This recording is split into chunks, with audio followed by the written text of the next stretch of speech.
자, 기계공작법. 자, 3장 용접 열처리에서 마지막으로 7. 열처리 및 표면처리에 대해서 알아보겠습니다. 자, 열처리의 개요 및 목적이 나와 있는데, 자, 열처리는 우리가 일반적으로 금속 재료에 대해서 우리가 가열, 유지, 냉각 및 그 밖의 조작을 알맞게 이용해서 우리가 원하는 재료의 여러 가지 필요한 성질을 우리가 이제 필요한 성질에는 기계적 성질이나 이제 물리적 성질을 우리가 변화시켜서 원하는 상태로 이렇게 만들기 위해서 하는 처리 방법을 우리가 열처리라고 합니다. 그래서 열처리의 목적은 기계 재료로서 필요한 성질을 얻을 수가 있고, 그 다음에 금속의 가공성을 개선할 수가 있고, 재료 공정으로서의 열처리로 다양한 성질을 얻을 수가 있습니다. 자, 우리가 이제 일반적으로 하는 열처리는 크게 네 가지 방법이 있는데, 담금질, 그 다음에 뜨임, 풀림, 불림, 이렇게 네 가지가 주로 이제 열처리에 이용되는 방법입니다. 자, 담금질은 우리가 가열해서 급냉시켜 가지고 경화시키는 이러한 열처리 방법을 담금질이라고 합니다. 우리가 이제 급냉을 시키게 되면 일반적으로 우리가 조직이 경화되는, 그러니까 단단해지는 이러한 성질을 가지게 되는데, 대신 이렇게 경화되는 대신 이제 재료는 치성을 띠게 되죠. 이제 그 충격에 약한 이러한 성질을 띠게 되지만 일반적으로 경화시키는 단단한 성질을 갖게 되는 이러한 성질을 갖게 됩니다. 그래서 이러한 큰 경도를 얻기 위해서 하는 열처리 방법이 담금질이 되겠습니다. 자, 그 다음에 뜨임은 담금질을 한 것을 우리가 아까 취성이 된다 그랬죠. 충격에 약한 성질이 되는데 이러한 충격이 약한 치성을 제거하고 우리가 질긴 성질, 인성을 부여하기 위해서 하는 열처리 방법이 바로 뜨임 처리가 되겠습니다. 자, 그 다음에 이제 풀림은 우리가 연성을 부여하거나 내부의 응력을 제거하는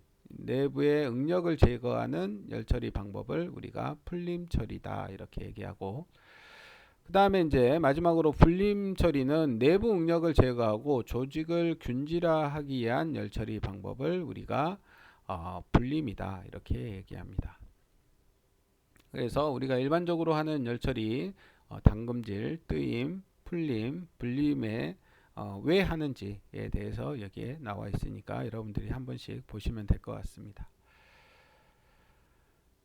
자, 그 다음에 이제 표면 경화법입니다. 우리가 이제 일반적으로 어떠한 부품을 만들어서 표면을 단단하게 하기 위한 방법, 그러니까 표면 경화법인데 우리가 이걸 우리가 이제 표면 처리라고 하죠.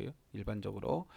자, 표면 처리, 그러니까 표면을 경화하는 처리인데, 자, 화염 담금질입니다. 담금질이라고 하는 거는 아까 말씀드렸듯이 우리가 가열을 해서 급냉시키면 표면이 경화된다 그랬죠. 그래서 담금질 효과를 나타낼 수 있는 탄소가 0.35에서 0.7%의 탄소광이나 합금광을 산소, 아세틸렌 가스 등의 화염을 이용해서 국부적으로 가열하고 공기제시나 물로 냉각시키는 급냉을 하면 우리가 표면이 이렇게 경화되는 이러한 현상이 되는데, 이렇게 하는 처리를 우리가 화염 담금질이라고 합니다. 그래서 물체의 형상 및 치수, 그 다음에 목표로 한 경도 등에 따라서 화염의 크기, 이동 속도, 담금 시간 등이 정해져야 한다.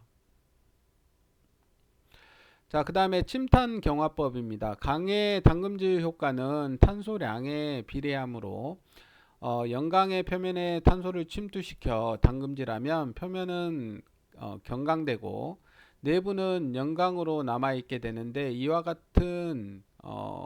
같이 침탄하여 담금질하는 것을 우리가 침탄 경화법이라고 합니다. 그러니까 우리가 이제 표면에 우리가 담금질 효과를 내서 우리가 표면에 탄소를 침투시켜 가지고 표면을 담금질한 것처럼 단단하게 이렇게 만들고, 내부는 영광인 상태로 이렇게 남겨놓는다는 얘기죠. 그러니까 전체적으로 우리가 이제 경강이 되면, 단단하게 되면 우리가 치성을 띠게 돼서 잘 깨지게 됩니다. 충격에 잘 깨지게 되기 때문에 우리가 원하는 거는 바깥쪽은 단단해서 마모나 이런 마찰에 의해서 이렇게 잘 긁힘이나 마모가 안 되게끔 내 마모성이나 경도값을 이렇게 올려주면서도 충격에 잘 안 깨지게 하기 위해서는 재료 내부는 우리가 영광처럼 어느 정도 인성이 있고 연성이 있어야지만이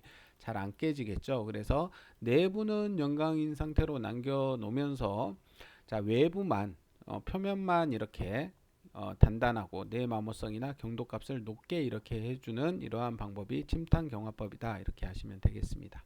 이렇게 침탄 경화를 할 때 우리가 탄소를 표면에 침투시켜서 이렇게 담금질 효과를 내고 있다. 자, 이러한 침탄용 강의 구비 조건은 저탄소 강이어야 되고, 그 다음에 장시간 가열에도 결정 입자가 성장하지 않아야 하고 표면에 결함이 없어야 한다. 자, 다음은 질화법입니다. 질화법은 우리가 질소가 고온의 강에 작용하여 경도가 큰 질화철을 형성하게 되는데, 자, 표면에만 작용시키면 표면은 내마모성이 크고 내부는 원소재의 성질, 그러니까 원래 우리가 뭐 연성이나 인성이나 이런 거는 가지고 있으면서 표면만 이렇게 내마모성이 크게끔 이렇게 하는 처리. 그래서 우리가 이러한 처리를 질소를 이용해서 하기 때문에 우리가 질화법이라고 한다. 이 방법은 담금질할 필요가 없이 질화청이 생기는 것만으로도 큰 경도값을 얻을 수가 있다. 자, 질화법의 특징을 보시면 경도는 침탄 경화에 의한 것보다 크고 경도청은 얇은 특성을 가지고 있고 담금질하지 않으므로 변형이 적고 가열 온도가 낮은 이러한 장점을 가지고 있습니다. 자, 다음은 청화법입니다. 청화물 클로로아세토페놀 우리가 체류가스 용액인데 우리가 클로로아세토페놀에 우리가 작용시켜서 침탄과 질화가 동시에 진행되도록 해서 우리가 표면을 경환시키는 방법이다.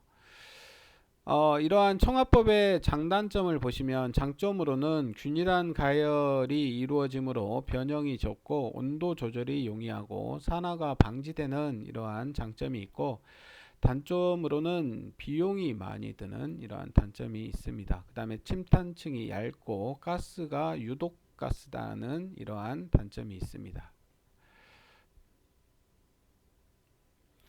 자, 그 다음에 이제 삼투법입니다. 금속을 가열하여 아연이나 알루미늄, 그 다음에 크롬 등을 피복함과 동시에 확산에 의해서 합금 피복을 얻는 방법으로서 자, 이미 도금된 것을 가열하여 합금 피복층을 얻는 방법과 금속을 피복제 분말 속에 매몰하여 가열하는 방법, 이렇게 두 가지 방법이 있습니다. 그래서 삼투법은 주로 철강 제품에 대해서 이용되고 강의 내식성이나 방수성, 그 다음에 내마모성을 증가시키기 위해서 주로 하고 있습니다.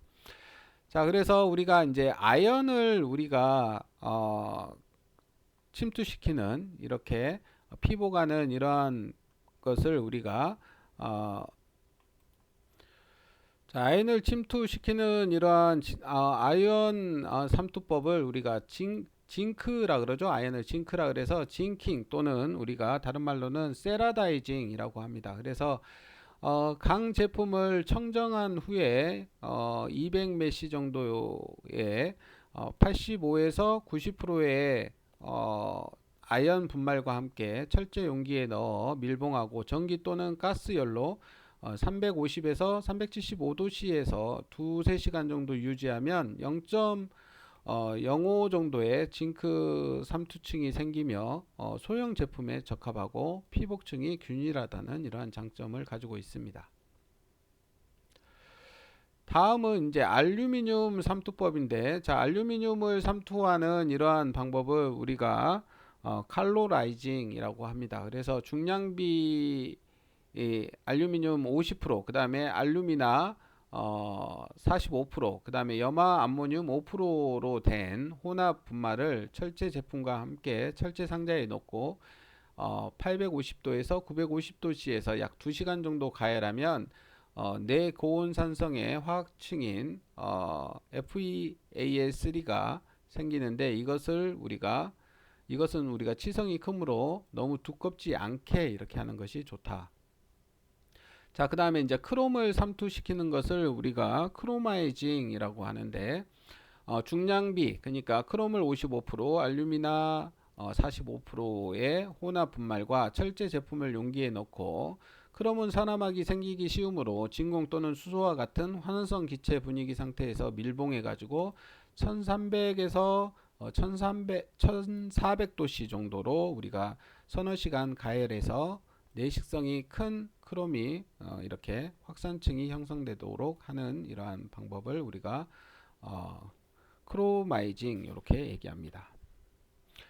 자, 그 다음에 이제 규소 삼투법인데 규소를 우리가 실리콘이라 그러죠. 그래서 이거를 실리코나이징 이렇게 얘기합니다. 그래서 규소 분말과 강 제품을 우리가 환원성 또는 불활성 분위기의 철제 상자 속에 넣어 밀봉하고 900도에서 1000도에서 약 2시간 정도 가열하면 규소를 15% 정도 하면은 내식성이 큰 0.7mm 정도의 두께를 갖는 확산층이 이렇게 형성이 됩니다. 자, 이러한 처리를 우리가 실리코나이징이라고 합니다.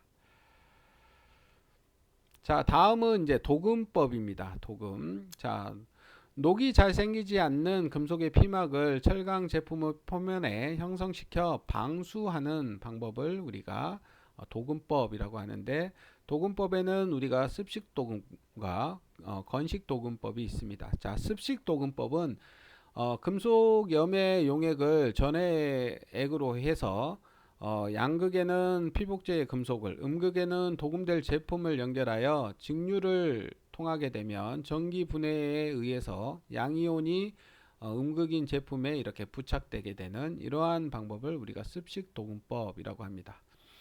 자, 도금하기 전에 제품의 표면을 황산 또는 염산 용액으로 청정하며 도금 후에는 온수로 씻은 후에 후처리를 하여야 한다. 자, 그 다음에 건식 도금법은 피복제에 용융 금속의 제품을 넣어서 피복하는 방법으로서 주로 주석, 아연, 납, 알루미늄 등의 피복제로 사용을 하고 있다. 이 방법은 제품의 미관보다 방식에 중점을 두는 경우에 이용되고 있다. 자, 그 다음에 마지막으로 도장법입니다. 철강 표면을 청정한 후에 액상의 방수 도료를 고화시키는 방법으로서 유성 도료인 보일유, 그 다음에 암갈색 도료인 아스팔트 및 콜타르, 그 다음에 합성 수지 도료인 페놀 수지 등을 우리가 이렇게 밖에 이렇게 도포하는, 도장하는 이러한 방법들이 있습니다. 자, 이상으로 우리가 열 처리 및 표면 처리까지 마치겠습니다.